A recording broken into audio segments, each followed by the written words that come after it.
नमस्कार, मैं हूं दीपाली राणा। आप देख रहे हैं कल का बाजार और आज का सेशन दबाव भरा सेशन रहा। सुबह शुरुआत तो बेहतर हुई थी, लगातार जो तेजी कई सत्रों से बनी थी वो सुबह भी दिख रही थी, लेकिन सेकंड हाफ में मुनाफ वसूली बाजार में तेजी से हावी हुई। कल जून सीरीज की एक्सपायरी भी है और एक्सपायरी से ठीक पहले प्रॉफिट बुकिंग हावी होने के बाद बाजार दबाव के साथ क्लोज हुआ है।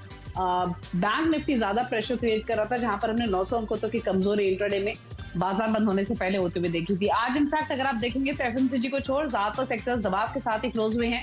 बैंक्स और एनबीएफसी में सबसे ज्यादा प्रेशर दिखा और इनफैक्ट जून सीरीज में आउट परफॉर्मेंस भी बैंक्स और एनबीएफसी ने ही दिखाई थी, जहां पर 50% तक के रिटर्न भी आते हुए दिखे थे। और उसी पॉकेट में आज हमने ज्यादा तेज मुनाफ वसूली आते हुए देखी। इसके अलावा मिड कैप और स्मॉल कैप स्टॉक्स में भी थोड़ा दबाव आज के सेशन में रहा। टॉप लूजर्स आप देखेंगे तो आईसीआईसीआई बैंक, इंडसइंड बैंक जैसे स्टॉक दबाव के साथ क्लोज हुए हैं।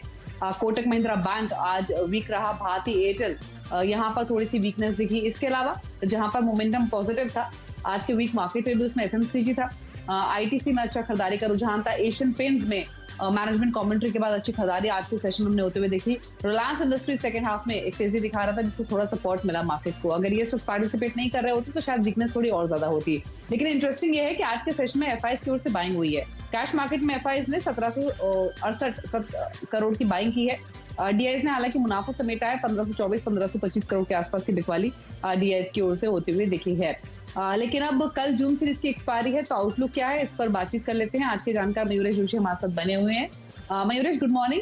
हालांकि अगर आप जून सीरीज की ओवरऑल परफॉर्मेंस देखेंगे और पिछले कई सालों की सीरीज से कंपेयर करेंगे तो परफॉर्मेंस मार्केट की काफी बेहतर रही है। आज ही गिरावट को हटाकर भी देखें तो भी 15-16% के रिटर्न निफ्टी और 25% के आसपास के रिटर्न बैंक निफ्टी की ओर से आते हुए दिखे हैं। अभी व्यू क्या है? ये प्रॉफिट बुकिंग एक्सटेंड होने की कितनी प्रोबेबिलिटी आपको लग रही है और कल एक्सपायरी कहां देख रहे हैं? गुड इवनिंग दीपाली जी। नहीं, बिल्कुल, आई थिंक बहुत शानदार परफॉर्मेंस रहा है इंडियन मार्केट्स का in lieu with global markets as well. जो नैस्डैक 10,000 क्रॉस कर चुका है और जो कॉरस्पॉन्डेंट मूव इंडियन मार्केट्स ने दिखाए थे, आई थिंक बहुत शानदार थे। बट आई थिंक जो growing number of corona virus cases है यूएस मार्केट में specifically around the world, along with जो एक शार्प मूव हमने देखी थी ग्लोबल मार्केट्स में और इंडियन कॉन्टेक्स्ट में भी, जैसे आपने राइटफुली कहा, bank Nifty and the Nifty movement itself, profit booking हावी हो गई थी मार्केट्स में because of both these reasons combined together. और शायद वॉलेटिलिटी बरकरार रहे अगले कुछ दिनों में till the news flow stabilises. तो मुझे लगता है आई थिंक अगले कुछ दिनों में शायद मार्केट्स एक्सट्रीमली वॉलेटाइल फेज में रहेंगे। शायद मुनाफा वसूली हावी हो अपने मार्केट्स में, इसलिए आई थिंक मार्केट्स एक रेंज बाउंड ट्रेड में रहेंगे। बट आई थिंक मार्केट्स को 10,200 होल्ड करना बहुत इंपॉर्टेंट है और 10,500 क्लियरली एक रेजिस्टेंस हो गया है that the market needs to clearly cross 11,000 के लिए अप्रूव के लिए। तो कहीं ना कहीं आई थिंक मार्केट्स एक रेंज बाउंड ट्रेड में रहेगा as far as the expiry is concerned and over the next few days as well till the June month is over. ठीक है, तो ये आउटलुक आपको मार्केट से मिला है। लेकिन सवाल हमें ढेर सारे मिल रहे हैं, हर रोज आते हैं हमें क्वेरीज और फेसबुक ट्विटर पर ये शो लाइव भी है, तो वहां भी अपने क्वेरीज आप पोस्ट कर सकते हैं। लेकिन इस वक्त सार्थक अग्रवाल एक कॉलर हमारे साथ मौजूद है दिल्ली से। सार्थक जी, गुड इवनिंग, बताइए क्या क्वेश्चन है? जी, मेरा ये क्वेश्चन है कि मैंने 1,000 शेयर ले रखे हैं ओएनजीसी के 71 के प्राइस पे, तो मुझे इस मार्केट के अंदर अभी क्या करना चाहिए फ्यूचर में? पूछ लेते हैं ओएनजीसी 71 इनका परचेसिंग प्राइस है, 1,000 शेयर इन्होंने खरीदे हुए हैं। क्या आउटलुक रहेगा आपकी ओर से इस स्टॉक पर? Oil and gas as a space वापस निर्भर करता है कि क्रूड प्राइसिंग कैसे और कहाँ जाती है और रुपी डॉलर इक्वेशन कहाँ होता है। अभी because of the new corona cases demand के एक प्रेशर्स बिल्टअप हो रहे हैं ऑयल मार्केट के ऊपर। Oil market is also trading below $40, इसलिए आई थिंक जो रियलाइजेशन ग्रोथ आएगी अगर हम कंस्टेंट में भी मान के चले कि $40 और $45 के बीच में रहेगा, अर्निंग्स हिट लेती है बिकॉज ऑफ लोअर रियलाइजेशन। दूसरा, आई थिंक गैस के दाम अच्छे खासे कम हुए हैं, $2.39 पर MMBTU। Gas is also accounting for almost 35-40% of the top line for ONGC, तो वहां से भी थोड़ी मार झेलनी पड़ेगी इन terms of lower revenues being recorded. और तीसरा, आई थिंक कैश फ्लो जैसे कम होंगे ONGC विदेश के लिए जो इनकी ओवरसीज आर्म है, I think that can have some amount of dispute in terms of the overall cash flows और book value perspective as well. क्या डिविडेंड शायद बरकरार रहे, बट स्टॉक के लिए आई थिंक लेवल वाइज 78-80 जो उसका 50 DMA है, ये नोट करना बहुत इंपॉर्टेंट है डाउन साइड पे, और 106 रुपया जो 200 DMA है ये क्रॉस करना आई थिंक बहुत लाजमी होगा। तो मेरे हिसाब से स्टॉक्स एक रेंज बाउंड ट्रेड में रहेगा because of all these factors, but 78-50 जो 50 DMA है ये ऑब्जर्व करना बहुत जरूरी होगा स्टॉक के। ठीक है, तो फिलहाल तो रेंज बाउंड रह सकता है, लेवल्स आपको बताए हैं मयूरेश ने जिन पर आप गौर कर सकते हैं। इसके अलावा एक और कॉलर है हमारे साथ बातचीत करने के लिए और सवाल पूछने के लिए हमारे साथ गोवा से अजय कुमार मौजूद हैं। अजय जी नमस्कार, पूछिए। दिल्ली से इनफैक्ट ये माफ कीजिए। अजय जी पूछिए, क्या सवाल है आपका? हाँ नमस्कार मैडम। नमस्ते। मेरे पास ये शेयर्स हैं जिनको मैं 1 से 2 साल तक होल्ड कर सकता हूँ। वो शेयर्स हैं IDFC bank, first bank 25 share at the rate I had purchased 43 rupees 63 paisa, and second is SBI 11 shares at the rate 293 at 0.76 paisa, and third is Bajaj Finance Serve 3 shares at the rate 6,856 rupees. तो मैं आपकी suggestion चाहता था कि इसके लिए आगे मैं क्या करूं। ठीक है, पूछ लेते हैं। मयूरेश जी, IDFC फर्स्ट बैंक इन्होंने 43 के लेवल्स पर स्टॉक खरीदे हुए हैं। SBI भी इनके काफी ऊपर की बाइंग है, आई एम श्योर पुरानी बाइंग होगी, मतलब कोविड से पहले, क्योंकि 293 इनका लेवल है और बजाज फिनसर्व इनके पास है 6856 के लेवल्स पर। तो 3 स्टॉक से सीधे संक्षेप में आपसे भी राय लेना चाहेंगे। IDFC फर्स्ट बैंक, SBI और बजाज फिनसर्व, तीनों पर क्या कमेंट्स होंगे आपके? तीनों stocks Deepali ji I think थोड़े पेशेंस रखना पड़ेगा क्योंकि मार्केट्स काफी वॉलेटाइल रहेंगे अर्निंग्स के हिसाब से तीनों स्टॉक्स के लिए। तो Q1 के नतीजे थोड़े सॉफ्टर साइड पे आने की उम्मीद है लॉकडाउन प्रेशर्स की वजह से, और डिमांड रिकवरी कैसे आती है और बैलेंस शीट पे कैसे ट्रांसलेट होती है नंबर्स के हिसाब से, ये देखना बहुत लाजमी होगा। इसलिए आई थिंक पेशेंस रखना बहुत जरूरी होगा प्राइस रिकवरी के हिसाब से। And as the economy recovers, ये तीनों stocks being highly correlated to the economic growth and demand outlook there of, I think अच्छी तरह से रिस्पॉन्ड करेंगे। वो सेकंड हाफ की स्टोरी है, इसलिए पहले 2 क्वार्टर्स ये साल के आई थिंक थोड़ा झेलना पड़ेगा आपको, थोड़ा पेन। जहां तक IDFC फर्स्ट बैंक का सवाल रहा है, आई थिंक जो एसेट क्वालिटी के प्रेशर्स इन्होंने फेस किए थे, जितने मोरेटोरियम्स रेज हुए हैं IDFC first, Bajaj finance, Finserv या SBI के मद्देनजर रखते हुए, दैट कैन क्रिएट सम अपहीवल्स जो प्रोविजनिंग में हमने देखी है। IDFC फर्स्ट के लिए स्पेसिफिकली आई थिंक 20 to 90 जो इसका 50 DMI है, ये आप नोट करके रखें, because if that gets breach थोड़ी डाउनसाइड प्रेशर आ सकती है। And it has clearly got to take out 35-20 जो 200 DMI है to have an upside move. SBI stable story है within the PSU universe, leader है PSU बैंकिंग स्टॉक्स में, and the worst in terms of merger and acquisition news is probably in the price. Asset quality pressures कैसे आते हैं ये देखना लाजमी होगा, जैसे मैंने कहा। और Bajaj Finserv quite nicely placed in the field itself, second half में रिकवरी जोरदार आ सकती है, इसलिए थोड़ा लंबा नजरिया रखें एंड स्पेसिफिक लेवल जिसमें कह रहा था IDFC फर्स्ट के लिए ऑब्जर्व करें। ठीक है, तो तीनों स्टॉक्स पर मयूर जी ने आपको राय दी है। आपको क्विकली फेसबुक के कुछ कॉलर्स ले लेते हैं। अनुज रवि पंजवानी ने हमें एक सवाल भेजा है फेसबुक पर। JSW स्टील इन्होंने खरीदा है आज ही 204.50 के भाव पर, 1 महीना रुक सकते हैं। बताइए 1 महीने के पर्सपेक्टिव से JSW स्टील मयूर जी क्या सजेशन होगा? नहीं, वापस जो आई थिंक कल न्यूज आई थी, I think the stocks reacted initially in terms of the anti dumping, but कहीं ना कहीं I think with the market volatility and weakness stocks नीचे आ गए। अभी स्टील की जो रियलाइजेशंस है LME पे, वो थोड़ी सॉफ्टर नोट पे ही होने की उम्मीद है at least for the next 2 quarters, क्योंकि demand supply dynamics global level पे एटलीस्ट सॉफ्ट रहने के चांसेस हैं। इंडियन कॉन्टेक्स्ट में सेकंड हाफ में आई थिंक जो इंफ्रास्ट्रक्चर स्पेंडिंग होगी वहां पे, और जो डोमेस्टिक स्टील उत्पादन का एक प्रभाव दिया जा रहा है in terms of having utilization levels for players actually getting increased with the usage for domestic players, एक जबरदस्त फायदा हो सकता है। But because prices are low और शायद वॉल्यूम्स थोड़े कंस्ट्रेंट रहे मॉनसून्स की वजह से, Q1 Q2 थोड़े सॉफ्ट साइड पे रहते हैं, इसलिए नंबर्स थोड़े सॉफ्ट रहने की उम्मीद है। इसलिए JSW स्टील में आई थिंक अर्निंग्स के हिसाब से फंडामेंटली थोड़ी सॉफ्टनेस कंपनी जरूर रिपोर्ट कर सकती है। बट टेक्निकली अगर मैं देखूं, I think as we see on our product and as our methodology, I think 178 ये बहुत अहम लेवल होगा विच इज द 50 DMA। तो I think story over longer period of time काफी अच्छी प्ले आउट हो सकती है, बट शॉर्ट टर्म और मीडियम टर्म के हिसाब से आई थिंक ये लेवल देखना बहुत जरूरी है। ठीक है, तो लेवल्स आपको बताए हैं शॉर्ट टर्म के हिसाब से जिन पर आप ध्यान दे सकते हैं। करणबीर हमारे साथ फोन लाइन पर मौजूद है चंडीगढ़ से। नमस्कार, पूछिए क्या सवाल है आपका? हेलो। नमस्ते, पूछिए क्या क्वेश्चन है? हाँ, I have got DCB share, DCB bank के मेरे पास ना 7000 शेयर्स हैं डिलीवरी में, और उनका एवरेज है 83.65 रुपीज। ठीक है, और व्यू क्या है आपका, short term long term? Long term है जी, थोड़ा ज्यादा लॉन्ग टर्म तो नहीं, around I can keep it for 6 months. ठीक है मयूरेश जी, आजकल तो वैसे 6 मंथ्स भी लॉन्ग टर्म ही है, तो इसीलिए डीसीबी बैंक क्वांटिटी बढ़ी है, 7000 शेयर्स है, 83 रुपए 65 पैसे की इनकी परचेजिंग है। बताइए क्या सजेशन होगा 6 मंथ्स के पर्सपेक्टिव से? नहीं, जैसे रिजल्ट्स आए थे थोड़े आई थिंक निराशजनक जरूर थे, बिकॉज एसेट क्वालिटी पे जो प्रेशर्स प्ले आउट हुए थे, जितने मोरेटोरियम्स इन्होंने रिकॉर्ड किए थे बुक्स में, और जैसे आई थिंक एक्सपेक्टेशंस है for the industry as a whole, I think एक स्लो एंड ग्रेजुअल रिकवरी होगी डिसबर्समेंट्स में। जो इनकी ऑपरेटिंग एक्सपेंडिचर है जो मैं देख रहा था, I think has been reasonably kept, but with expected stress जो आ सकते हैं फ्रॉम एसेट क्वालिटी इश्यूज और प्रोविजनिंग के वजह से, वो रिटर्न रेशियोज को थोड़ा ड्रैग डाउन कर सकते हैं। इसलिए विद 6 मंथ व्यू जो आई थिंक इन्वेस्टर के पास है, मुझे लगता है आई थिंक थोड़ी उथल पुथल हो सकती है, because Q1 as I said काफी आई थिंक डिसअपॉइंटिंग हो सकता है फॉर मोस्ट सेक्टर्स, और इसके लिए I think recovery second half में ही आएगी, which is from Q3 onwards. However because he is got a 6 month view, मेरे ख्याल से आई थिंक 7420 जो इसका 50 DMA है, ये नोट करना बहुत इंपॉर्टेंट है। अगर हेवी वॉल्यूम्स होते हैं, मार्केट में वॉलेटिलिटी होती है, तो ये लेवल आप नोट करके रखें, क्योंकि अगर ये लेवल ब्रीच होती है तो थोड़ा आई थिंक सॉफ्टनेस आ सकता है स्टॉक में going forward on the downside. ठीक है, अगला सवाल फेसबुक से ले लेते हैं। हर्ष कॉल है हमारे ने सवाल भेजा है, बलरामपुर चीनी पर 800 शेयर्स इनके पास, 136 इनका परचेसिंग प्राइस है, तो बलरामपुर चीनी 136 के प्राइस पर क्या व्यू होगा?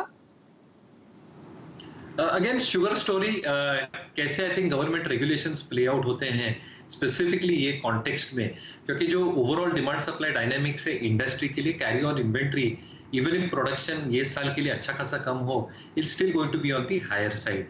काफी शुगर कंपनीज ने इंक्लूडिंग बलरामपुर चीनी ने अपने डिस्टिलरी ऑपरेशंस एक्सपैंड किए हैं, इसलिए जो इथेनॉल बी का मिक्स होगा जो OMCs यूज करती हैं या अल्कोहल प्लेयर्स यूज करते हैं, वहां पे इनके रियलाइजेशंस ग्रोथ काफी अच्छी हो सकती है। और जितनी इन्वेंट्री इनके पास पड़ी है, जो शुगर के दाम अभी चल रहे हैं, I think they are obviously going to make reasonable amount of profits with the kind of liquidation that they do. तो आई थिंक ये सारे factors over a medium to long term play होने चाहिए। तो अगर लंबा नजरिया है तो I think this is one of the better place sugar stocks within the space itself.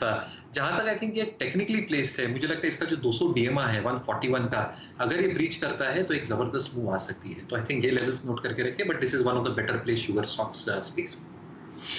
तो होल्ड कीजिए, लेवल्स आपको बताए गए हैं, ध्यान दीजिए उन पर। जंकार कनानी हमारे साथ अहमदाबाद से फोन लाइन पे मौजूद है। जंकार जी नमस्कार, बताइए क्या सवाल है? रेडिंगटन लिया हुआ है 84 से 100। हेलो, 84 के प्राइस पर 100 स्टॉक्स है रेडिंगटन के, राइट? या हाँ, शॉर्ट टर्म नजरिया है। ठीक है मयूर जी, शॉर्ट टर्म व्यू है रेडिंगटन, 84 परचेसिंग प्राइस है, क्या सजेशन होगा? मैं नॉर्मली कवर तो नहीं करता है फंडामेंटली, बट जहां तक ये कंपनी प्लेस थे, एब्सोल्यूट ट्रेडिंग वाला बिजनेस होता है इनका। जो एप्पल के आईफोन है या एप्पल के जो प्रोडक्ट्स हैं, ये इनके फ्रेंचाइजी पार्टनर है इंडियन सब कॉन्टिनेंट के लिए, इसलिए जैसे प्रोडक्ट लॉन्चेस होते हैं और जैसे बिक्री होती है, क्लियरली एक बेनिफिशियल इम्पैक्ट होता है because of volumes. Because of lockdown clearly I think stock pressure में आएगा। फंडामेंटल अर्निंग्स के हिसाब से काफी वॉलेटाइल नंबर्स ये स्टॉक के रहते हैं, क्योंकि इनका शॉर्ट टर्म का नजरिया है। मेरे ख्याल से आई थिंक 8150 या 8150 82 ये बहुत स्ट्रॉन्ग क्लस्टर है टेक्निकली, डेली मूविंग एवरेजेस ले, एक्सपोनेंशियल मूविंग एवरेजेस ले।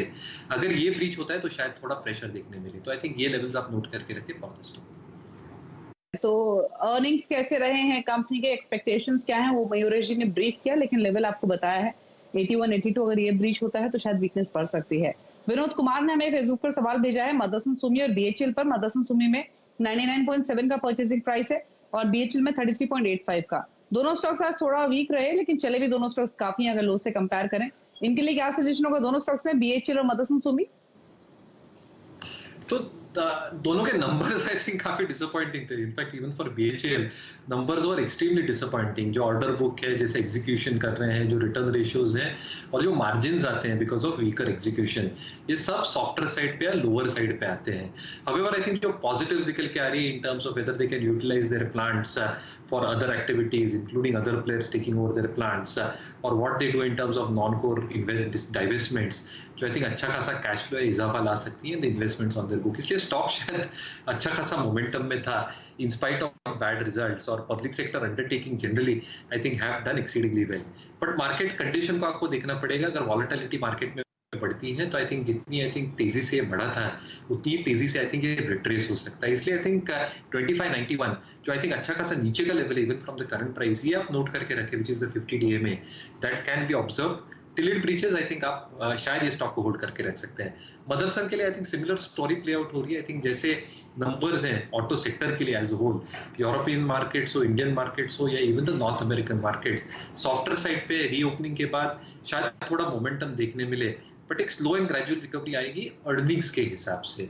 तो कहीं ना कहीं आई थिंक क्वालिटी स्टोरी है if you have a long term vision, but levels जो आ सकते हैं बिकॉज ऑफ मार्केट वॉलेटिलिटी जो आपको ऑब्जर्व करनी चाहिए अराउंड 86-87 जो इसका 50 DA में है on the lower side.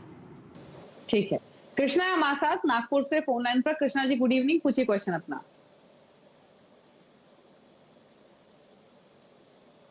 Krishna ji सवाल पूछिए अपना।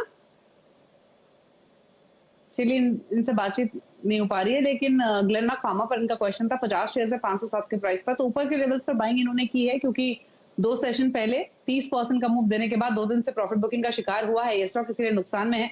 अब बताइए क्या सजेशन होगा ग्लेनमार्क फार्मा पर? नहीं, जो न्यूज आई थी दीपाली जी बहुत पॉजिटिव थी, बट आई थिंक जो स्टॉक ने reaction the and assuming that जो नंबर्स आएंगे बैलेंस शीट के ऊपर 80 से 100 करोड़, विच मींस दैट एक 6 से 7% का ईपीएस में इजाफा हो सकता है because of the favipiravir drug that they launched. I think that is a huge positive for the stock, but I think market से बहुत ज्यादा रिएक्शन दे दिया in terms of the price movement. दूसरा आई थिंक जो export opportunity होगी, I think अगर वो एक्सप्लॉइट करती है company specifically in markets like UAE and other western European markets, अगर ये ड्रग को इम्प्लीमेंट करते हैं तो that can be an opportunity going forward, but I think the stock has gestated most of the positive news। इसलिए I think जो उनके बाकी के businesses है, NC business for example, जहाँ पे अच्छा खासा R&D investment हुआ है, if they can monetize that part और debt कम कर सकते हैं balance sheet के हिसाब से, I think those are the positives that will now create a huge impact for the stock। 50 DA और 200 DA काफी नीचे current level से, इसलिए I think either at this level एक लंबा नजरिया रखें या आपका शॉर्ट टू मीडियम टर्म नजरिया है, तो most of the positives have got captured into the stock itself. तो आप रैलीज पे एक बार के लिए निकल सकते हैं अगर शॉर्ट टर्म नजरिया हो। लंबा नजरिया हो तो आई थिंक अदर डेवलपमेंट जो ये कंपनी कर सकती है अगले कुछ क्वार्टर्स में, ये शायद अर्निंग्स को रीरेट करे। ठीक है, तो ग्लेनमार्क फार्मा पर आपको व्यू दिया गया है और उसी हिसाब से स्ट्रेटेजी आप बना सकते हैं। लेकिन ब्रेक का वक्त है, ब्रेक में जाने से पहले बात करेंगे सीएनबीसी आवाज की मुहिम की जो एनएससी के साथ मिलकर लाए हैं, और मुहिम का नाम है इन्फॉर्म्ड इन्वेस्टर। मकसद मुहिम का इन्वेस्टर्स को जागरूक करना है। अक्सर हम देखते हैं कि सही जानकारी ना होने की वजह से जो इन्वेस्टर्स हैं वो पैसे गवा बैठते हैं क्योंकि वो पेनी स्टॉक से पैसे लगाते हैं। पेनी स्टॉक्स वो स्टॉक्स होते हैं बेसिकली जिनके फंडामेंटल्स काफी खराब होते हैं, इलिक्विड स्टॉक्स होते हैं जिनमें वॉल्यूम्स भी कम होते हैं। इनमें हेरा फेरी होने के बहुत चांसेस होते हैं क्योंकि इसमें ऑपरेटर्स हेरा फेरी करते हैं। एंटर करना तो इनमें आसान है लेकिन निकलना उतना ही मुश्किल है। इसीलिए अच्छी तरह से रिसर्च किए हुए लार्ज कैप, मिड कैप या फिर स्मॉल कैप स्टॉक्स में आपको इन्वेस्टमेंट करनी चाहिए। किसी भी अनजान सोर्स पर आपको भरोसा नहीं करना है अगर आपको कोई भी पेनी स्टॉक खरीदने के लिए कहें।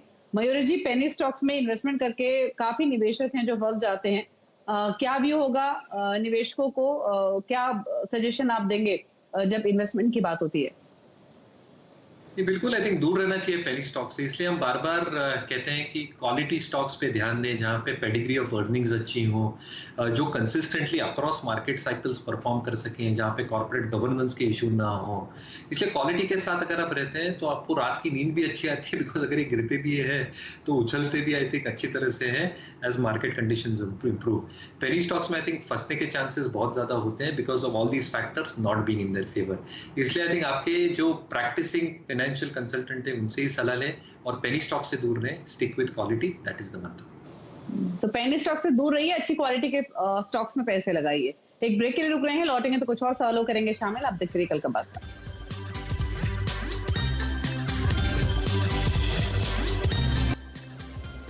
आप देख रहे हैं कल का बाजार। मयूरी जोशी हमारे साथ बने हुए सवालों के जवाब देने के लिए। आप फेसबुक की क्वेरीज कुछ ले लेते हैं। मयूर जी संक्षेप में जवाब दीजिएगा। दिनेश सांखला ने सवाल भेजा, एसबीआई कार्ड पर 50 शेयर इन्होंने खरीदे हैं, एवरेज बाइंग प्राइस 641 का है, क्या करें? ये होल्ड करके रखिए क्योंकि जैसे नंबर्स आ रहे हैं कार्ड बिक्री ठीक ठाक बढ़ी है पिछले 2 महीनों में, और जो एसेट क्वालिटी प्रेशर्स है वो इतने एक्सेंचुअली बढ़े नहीं है इन टर्म्स ऑफ नंबर्स, तो बने रह सकते हैं। सतीश कुमार ने सवाल भेजा है, 2 स्टॉक्स इनके पास, दीपक नाइट्राइट 489 के प्राइस पर, भारती एयरटेल 559 के प्राइस पर, 6 to 9 मंथ्स का व्यू है, बताइए। दोनों स्टॉक बढ़िया है, होल्ड कर सकते हैं आप। स्टॉप लॉसेस देख लीजिए, एक 5-6% नीचे लगा सकते हैं दोनों के लिए because of the volatility. But जो बिजनेसेस है, बेसिक केमिकल्स, परफॉर्मेंस केमिकल्स और phenolics has been doing exceedingly well और अच्छा करेंगे going forward as well. Bharti Airtel के केस में आई थिंक जो पोजीशनिंग है compared to Vodafone Idea, I think much better placed, और एक्सपेक्टेशन यही है कि अगर कोई एजीआर का फैसला इनके फेवर में आता है generally for the industry as a whole, I think it is तो होल्ड करके रख सकते। दोनों स्टॉक्स होल्ड करने की सलाह है। विजय परमार ने एक सवाल भेजा है, आरवीएनएल पर 1000 शेयर्स इनके पास 20 रुपए के प्राइस पर। सॉरी दीपाली, स्टॉक मिस किया। RVNL ji, Rail Vikas Nigam Limited. Sure, sorry for that. तो कहीं ना कहीं I think stock is extremely well placed ये पूरे सेगमेंट में, एग्जीक्यूशन अच्छा है, one of the better performing PSUs, hold करके रह सकते हैं। तो होल्ड करने की सलाह है, आरबीएनएल आप बने रह सकते हैं। अच्छा, क्विकली एक और क्वेश्चन ले लेते हैं, और जो सवाल हमें आया है वो आया है राइट्स पर। ये हमें सवाल भेजा है कृष्णा भानुशाली ने। राइट्स इन्होंने खरीदा हुआ है और 1 साल रख सकते हैं, क्या सजेशन होगा? वापस बढ़िया स्टोरी है, तो अगर रेलवे के साथ हम आरवीएनएल को जोड़ते हैं तो राइट्स को भी जोड़ना चाहिए। स्ट्रॉन्ग ऑर्डर बुक है, एग्जीक्यूशन बहुत बढ़िया है, और जो एक्सपेक्टेशंस है in terms of domestic executions, specifically lockdown हो या नहीं हो, आई थिंक रेलवेज और इसमें जो पोजीशनिंग है राइट्स की, ये एक्सट्रीमली क्रिटिकल और इम्पोर्टेंट है। तो यस, बिल्कुल होल्ड करके रख सकते हैं आप स्टॉक। ये स्टॉक में फर्दर मोमेंटम आएगा अगर 260-265 क्रॉस करता है, जो उसका 200 डीएम है और एक रेजिस्टेंस लेवल। तो होल्ड करने की सलाह है राइट्स, आप बने रह सकते हैं इस इन्वेस्टमेंट में। फिलहाल इतने सवाल लेंगे। शुक्रिया मयूरेश जी आने के लिए शो में। कोई डिस्क्लोजर आपकी ओर से? दीपाली जी, जो भी स्टॉक्स की चर्चा थी, मेरी या मेरी फैमिली की कोई होल्डिंग नहीं है, बट यार ये सारे स्टॉक्स हमने हमारे क्लाइंट्स के साथ डिस्कस किए होंगे, क्लाइंट्स मे और may not be having positions in the stock discussed. ठीक है, चलिए शुक्रिया मयूरेश जी आने के लिए शो में और सभी स्टॉक्स पर अपना व्यू देने के लिए। और इसी के साथ कल का बाजार में इतना ही। लेकिन खबरों पर लगातार अपडेट के लिए CNBC आवाज से जुड़े रहिए, ट्विटर, फेसबुक और यूट्यूब के जरिए। नमस्कार।